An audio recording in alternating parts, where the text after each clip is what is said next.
सभी लोगों को नमस्कार। और कैसे हैं आप? उम्मीद करती हूँ सब लोग अच्छे होंगे। अगर आप मेरे चैनल पर फर्स्ट टाइम विजिट कर रहे हैं तो चैनल को सब्सक्राइब करें और वीडियो को लाइक करें एंड शेयर करें। आज हम बात करने वाले हैं कि मैफ्टी किट को लेने का सही तरीका क्या होता है और हमें कब लेना चाहिए कब नहीं लेना चाहिए, इसके बारे में आज हम पूरी डिटेल में बात करने वाले हैं। देखिए, कई लोगों के मन में सवाल होता है कि हमें अनचाही प्रेगनेंसी नहीं रखना है, हमें रिमूव करना है, तो हम क्या करें। ठीक है, देखिए सबसे पहले अगर आपकी भी पीरियड मिस हुई तो आपको प्रेगनेंसी टेस्ट करके देखना चाहिए। हमेशा पीरियड मिस होना प्रेगनेंसी नहीं होती है, उसके कई रीजंस होते हैं। अगर आपको ये जानना है कि पीरियड मिस होने के क्या कारण होते हैं तो मेरा सेपरेट वीडियो है, आप उसको देख सकते हैं, लिंक आपको डिस्क्रिप्शन में मिल जाएगी। अब अगर आपको प्रेगनेंसी है तो आपको उसको रिमूव करना है। ओके, सबसे फर्स्ट प्रोसेस हम क्या करेंगे कि अगर हमारा पीरियड मिस हुआ तो हमें पीरियड मिस होने के एक हफ्ते के बाद में प्रेगनेंसी टेस्ट करके देखना है। अगर पॉजिटिव आता है और वो प्रेगनेंसी आपको नहीं रखना है, वो बेबी आप कंटिन्यू नहीं करना चाहते, तो फिर हमारे पास क्या ऑप्शन होता है कि हम उसको रिमूव करें। अगर आपको रिमूव करना है तो जल्दी से जल्दी करें, ज़्यादा वेट नहीं करना है। ओके, क्योंकि कई महिलाएं मैंने देखा है कि पहले तो घरेलू नुस्खे आजमाती हैं कि मैं पपीता खा लेती हूँ और मैं पाइनएप्पल खा लेती हूँ, कहीं मैं काढ़ा बना के पी लेती हूँ जिससे मेरे पीरियड से शुरू हो जाते हैं। कई बार ये काम कर जाती है पर हमेशा नहीं करती हैं। ओके, तो आपको इन चीज़ों में टाइम वेस्ट नहीं करना है। सबसे फर्स्ट हमें करना है कि अगर आपका प्रेगनेंसी टेस्ट पॉजिटिव आता है तो आपको अपने नज़दीकी डॉक्टर के पास जाना चाहिए। ठीक है, वहाँ जाकर के आपको बताना चाहिए कि लास्ट टाइम आपका पीरियड कब आया था, वो डेट आपको पता होना चाहिए। फिर वो डॉक्टर देखेंगे जोड़ करके कि कितना टाइम हुआ। फिर डॉक्टर आपको सोनोग्राफी लिखेंगे, ऑब्स्टेटिक, तो आप सोनोग्राफी करवा के लाइए या सोनोग्राफी डॉक्टर खुद करके देखेंगे। उसमें देखेंगे कि आपको जो रियली टाइम है वो कितना है और आपके जो बेबी है या एम्ब्रियो है उसकी साइज कितनी है, उसके ऊपर डिपेंड करता है कि आपको टैबलेट से काम होगा या फिर आपको सर्जिकल करवाना पड़ेगा। ओके, फिर डॉक्टर को जैसा भी लगेगा, क्योंकि ये मेडिसिन बिना डॉक्टर के पर्चे से नहीं मिलती है। कई बार मिल भी जाती है हमारी जान पहचान से, पर कई बार ये काफ़ी रिस्की होती है, इसलिए खुद से ना लें। क्योंकि मैंने कई पेशेंट ऐसे देखे हैं जो खुद से लेकर के खा लेते हैं, फिर जब प्रॉब्लम बढ़ जाती है तो वो यहाँ भटकते वहाँ भटकते, ऐसा होता है पेशेंट के साथ में। तो मैं सभी को यही सलाह देती हूँ कि आप अगर किसी को भी वीडियो देख करके भी आप ले रहे हैं तो आपको ये बिल्कुल ध्यान रखना है कि हमें बिना डॉक्टर की सलाह से नहीं लेना है। कई बार ऐसा होता है पेशेंट एक दो बार ले चुके और वो सोचते हैं कि हाँ हमें तो सब काम हो जाता है, हम डॉक्टर को क्यों फीस दें, हम डॉक्टर के पास क्यों जाए, हमें तो कोई प्रॉब्लम नहीं होती है। पर जब पेशेंट ये सोचता है ना कि मुझे कोई प्रॉब्लम नहीं होगी, तभी जाके उसको कुछ ना कुछ प्रॉब्लम होती है।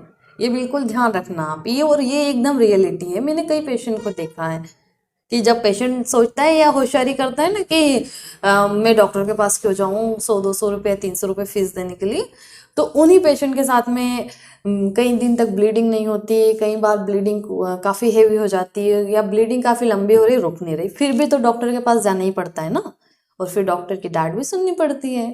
तो ऐसी गलती आप ना करें। ओके, अब हम बात करते हैं कि हमने सोनोग्राफी करवा के देखी कि हाँ टैबलेट से काम हो जाएगा। क्योंकि अगर आपके 50 दिन से अंदर है तो आप टैबलेट काम कर देगी। टैबलेट 2.5 से 3 महीने में भी काम करती है, पर रिस्क रहती है कि कहीं क्लॉट्स बच ना जाए, नहीं तो फिर से आपको डीएनसी यानी कि डायल्यूशन या क्रूड टेस्ट करवाना पड़ेगा, जिसको कि आम भाषा में हम सफाई बोलते हैं। ओके, ये आपको करवाना पड़ेगा अगर क्लॉट्स बच जाएंगे तो। फिर हमें लेना कब है? आपने प्रेगनेंसी टेस्ट हो गया, डॉक्टर ने आपकी सोनोग्राफी करके देख ली, ये एक फॉर्मेलिटी होती है जो कि कंपलसरी है करवाना। अगर आप सोनोग्राफी करवाएंगे तो हमें ये पता चलेगा कि हमारी जो प्रेगनेंसी है वो यूट्रस में है यानी कि बच्चेदानी में है या बच्चेदानी से बाहर है। अगर बच्चेदानी से बाहर है तो फिर आपको काफ़ी प्रॉब्लम हो सकती है, और ये काफ़ी कम होता है ऐसा कि एक्टोपिक प्रेगनेंसी है जो कि फैलोपियन ट्यूब में हो जाती है, बच्चेदानी में ना हो करके। तो उसके हमें कई सिम्टम्स समझ में आते हैं अगर एक्टोपिक प्रेगनेंसी होती है तो। ठीक है, और अगर यूट्रस में है तो कोई प्रॉब्लम नहीं होती है।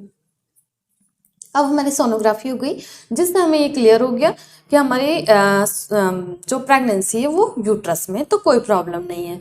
फिर डॉक्टर आपके कुछ ब्लड टेस्ट करवाएंगे, जैसे हीमोग्लोबिन है, शुगर टेस्ट है, और भी कई टेस्ट होते हैं कि डॉक्टर को लगता है कि ज़्यादा टेस्ट की ज़रूरत है, BT-CT है, ब्लड क्लॉटिंग टाइम, ये सब टेस्ट हमें करवा के देखने पड़ते हैं, क्योंकि कई बार अगर ब्लीडिंग कंटिन्यू हो गई, रुक नहीं रही, तो फिर काफ़ी प्रॉब्लम हो सकती है। ब्लड ग्रुप करवाएंगे आपका, ये सब टेस्ट करवा के देखे जाते हैं ताकि प्रॉब्लम ना हो।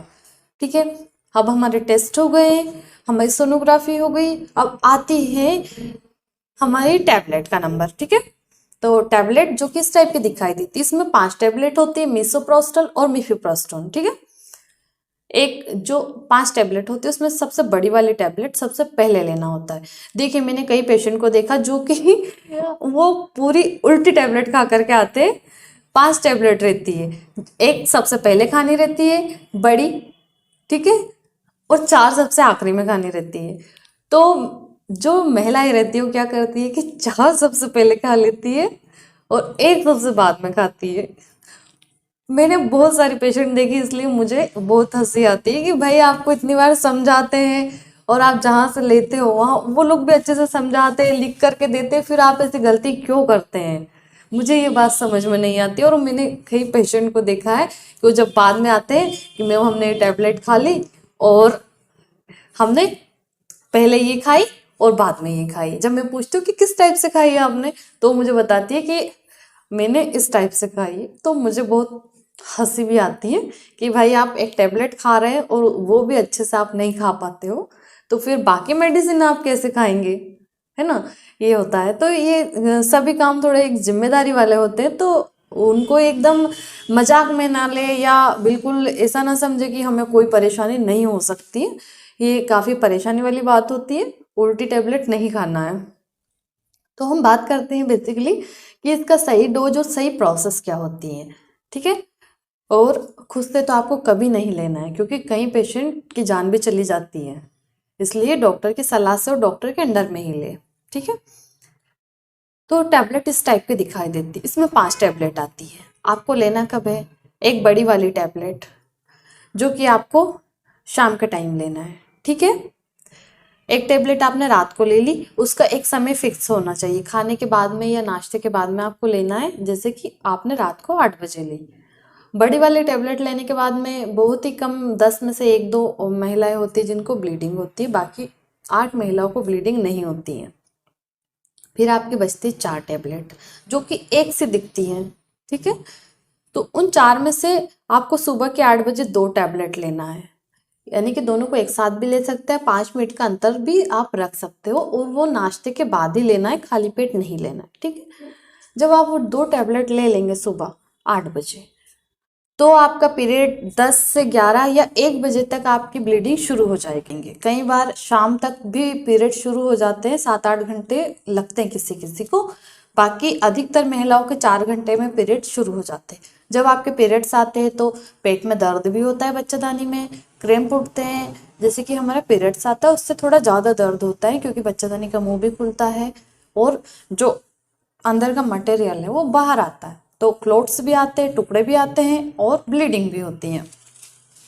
तो आपको अपनी व्यवस्था से रहना है दूसरे दिन कि हमारा पीरियड कभी भी आ सकता है, और आपको उस कंडीशन में बाहर या कहीं सफ़र नहीं करना है, ना ऑफिस जाना है। अगर आपको ऑफिस वर्क है तो आपको उस दिन घर में ही रहना है। ठीक है, आपका पीरियड आ जाएगा, फिर अगर बहुत ज़्यादा पेट दर्द होता है तो डॉक्टर उसके साथ में आपको पेट दर्द की टैबलेट भी देते हैं बंद होने की, तो आप वो ले सकते हैं। जैसे ड्रोटिन है, बास्कोपेन है, ये पीरियड पे कोई असर नहीं डालती है। कई टैबलेट्स ऐसी होती है, कई महिलाएं लेती हैं तो उनके पीरियड्स काफ़ी कम हो जाते हैं टैबलेट लेने के बाद में। तो ये टैबलेट बास्कोपेन या फिर ड्रोटिन, ये पीरियड्स पे कोई असर नहीं डालती और ये सेफ भी होती है। तो अगर बहुत ज़्यादा सहन नहीं हो रहा, इतना तेज दर्द हो रहा है, तो आप इसको ले सकते, एक टैबलेट, दर्द कम हो जाएगा आपका। फिर आपकी 2 टैबलेट और बच रही, जो आपको दूसरे दिन सुबह लेना है, वही टाइम 8 बजे का। अगर आप इस प्रोसेस से लेंगे तो आपका केस कभी नहीं बिगड़ेगा, क्योंकि मैंने कई पेशेंट के केस देखे और कई लोग ऐसे लेते, आज ले ली फिर 2 दिन तक नहीं लेते, फिर लेते हैं, फिर 2 दिन का गैप दे करके लेते हैं। तो ये डोज एकदम डिफरेंट होता है और इसमें केस बिगड़ने का काफ़ी चांस होता है। अगर आपको अपना केस सुधारना है तो तो आपको जो प्रोसेस मैंने बताई है कि एक टेबलेट आपको रात को लेना है, दूसरी सुबह की 8 बजे लेना है मॉर्निंग में, फिर तीसरी आपको मॉर्निंग में 8 बजे ही लेना तीसरे दिन, ठीक है। यही डोज एकदम सही होता है और करेक्ट होता है। इसमें अगर आप इस टाइप से लेंगे तो कभी आपका चांस ही नहीं रहेगा कैश बिगड़ने का। ओके, अब पीरियड शुरू हो गया, ब्लीडिंग शुरू हो गई आपकी, तो कितने दिन तक ब्लीडिंग रहेगी? कम से कम 8 से 10 दिन तक ब्लीडिंग रहती है, कभी कम कभी ज़्यादा ऐसी होती रहती है। 10 दिन या 11 दिन में आप फ्री हो जाएंगे, बिल्कुल पीरियड आपका बंद हो जाएगा। फिर डॉक्टर जब आपको बुलाते हैं चेकअप के लिए तो आपको वापस आना है। क्यों? क्योंकि अभी हमारी ब्लीडिंग तो स्टॉप हो गई, फिर से प्रेगनेंसी टेस्ट करके देखेंगे नेगेटिव आ जाता है, तो फिर चिंता वाली कोई बात नहीं है, आपकी प्रेगनेंसी एकदम रिमूव हो गई, क्लियर हो गई। कई बार ऐसा होता है कि प्रेगनेंसी टेस्ट आपका बिल्कुल पॉजिटिव आता है, एकदम क्लियरली आता है, तो इससे ये लगता है कि आपका प्रेगनेंसी क्लियर नहीं हुई है, आपको सोनोग्राफी फिर से करवा के देखनी पड़ेगी कि कितने क्लॉट्स बच रहे हैं। अगर क्लॉट्स बहुत ज़्यादा बच रहे हैं तो फिर आपको सफाई करवानी पड़ेगी, यानी कि डीएनसी। और अगर क्लॉट्स कम बच रहे हैं, थोड़े बहुत क्लॉट्स है, तो और कहीं टैबलेट आती है जैसे साइटोलॉग है, फिर से देख करके उसको क्लियर कर सकते हैं। तो ये बात का आपको ध्यान रखना है। जब क्लियर हो जाता है तो आपको डॉक्टर से चेकअप जरूर करवाना है। फिर डॉक्टर आपको आगे की हार्मोनल ट्रीटमेंट भी देते हैं 21 डेज के लिए कि आपका पीरियड्स फिर से टाइम पर आए। कई महिलाओं के पीरियड्स काफ़ी लॉन्ग हो जाते हैं, काफ़ी लंबे समय तक नहीं आते हैं, और हम प्रेगनेंसी रिमूव करते हैं तो हमें वीकनेस भी लगती है, बहुत ज़्यादा कमजोरी, हाथ पैरों में दर्द और ब्लड की कमी भी हो जाती है। तो उसके लिए भी कई टैबलेट साथ में देते हैं, जैसे रूबीरेड है और हीमोफर सिरप है। अगर भूख कम लग रही तो उसके लिए भी देते हैं। इस टाइप से आपको और भी मेडिसिन साथ में देते हैं ताकि आप फिट एंड फाइन रहे, ब्लड की कमी ना हो, वीकनेस ना लगे, और हमारा पीरियड नेक्स्ट मंथ में टाइम पर आए। तो ये सभी चीज़ें मायने रखती हैं। अगर आप जब भी टैबलेट लेते हैं तो बिना डॉक्टर की सलाह से आपको नहीं लेना है। और दूसरी बात, अगर आपने टैबलेट ली, पीरियड शुरू हुए, और अगर आपके पीरियड इतने ज़्यादा आ रहे कि हर घंटे में आपको पैड चेंज करना पड़ रहा, तो आपको तुरंत डॉक्टर के पास जाना है, घर में वेट नहीं करना है, ठीक है। कई महिलाएं ऐसी होती है कि इतना पीरियड आता है तेज, फिर भी वो 2-4 घंटे वेट करती है कि हाँ देखते हैं 1 घंटे, फिर 2 घंटे देखते हैं, ऐसे करके 4-5 घंटे कर लेती हैं, और क्लोट्स भी आते साथ में। तो आपको ऐसा नहीं करना है। अगर आपके पीरियड्स बहुत हेवी आ रहे हैं, यानी कि हर आधे घंटे में 1 घंटे में पैड चेंज करना पड़ रहा, या पेड आपका झेल ही नहीं पा रहा उस ब्लीडिंग को, या आप इतनी तेज हो रही कि आप जैसे यूरिन या बाथरूम करते उस टाइप से अगर आपको आ रही है ब्लीडिंग, तो आपको तुरंत अपने डॉक्टर के पास जाना चाहिए। इसीलिए मैं बोलती हूँ बिना डॉक्टर की एडवाइस के आपको ये टेबलेट नहीं लेना चाहिए। और अगर ये वीडियो देखते टाइम आपके मन में कोई भी क्वेश्चन हो तो आप कमेंट्स करके मुझसे पूछ सकते हैं, और मेरे चैनल पर नए हैं तो सब्सक्राइब जरूर करें।